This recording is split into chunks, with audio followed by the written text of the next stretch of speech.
friend do pu la long koi hello ni boyfriend lo nang pen ni relationship do ave pusitame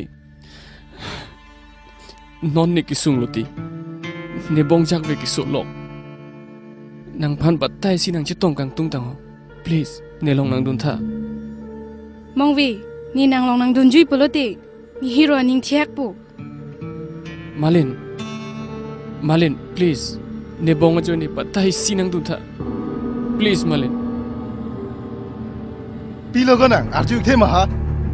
nang rang so kang tung mana no mata aktum nak ting rob thai ani ke choklo long koi Malin ne non ko son lo hem ke dampo ne bong phan ni pilo ke thanda po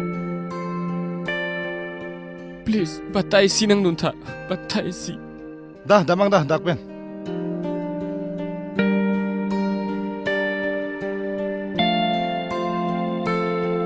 Malin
nang phan si ne kang hon do ver ji kai ke